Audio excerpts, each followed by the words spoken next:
High and low சேனலை மறக்காம subscribe பண்ணிருங்க அண்ட் மறக்காம பெல் பட்டனையும் கிளிக் பண்ணிருங்க.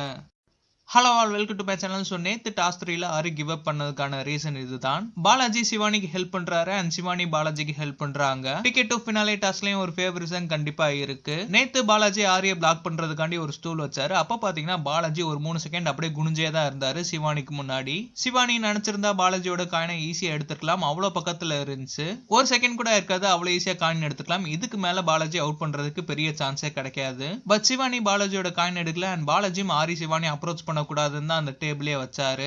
இததான் நேத்து கேப்ரிலாட்ட ஆரி அன்சீன்ல சொல்றாரு. பாலாஜி சிவானி அண்ட் ரம்யாவோட காயினை ஃபர்ஸ்ட் எடுத்திருந்தா நேரம் டாஸ் 4 முடிஞ்சதுக்கு அப்புறம் பாலாஜி தான் டாப்ல இருந்திருப்பாரு. அண்ட் டாஸ் 4லயும் பாலாஜி சாங் நேம் தெரியலனாலும் வேகமா ஓடி போய் அடுத்தவங்க பாயிண்ட் எடுக்க கூடாதுன்னு சொல்லிட்டு ஃபர்ஸ்ட் தொட்டாரு. அண்ட் இன்னைக்கு ப்ரோமோ பார்த்ததுக்கு அப்புறம் திருப்பி ரியோ தான் டாப் பொசிஷன், பாலாஜி செகண்ட் பொசிஷன்ல இருப்பாரு அண்ட் ஆரி ஃபர்ஸ்டே விட்டனால அவர் பொசிஷன் டவுன் ஆயிருவாரு. 5 டாஸ் முடிஞ்சு இன்னும் 4 இல்லனா 3 மட்டும் தான் மீதி இருக்கும்.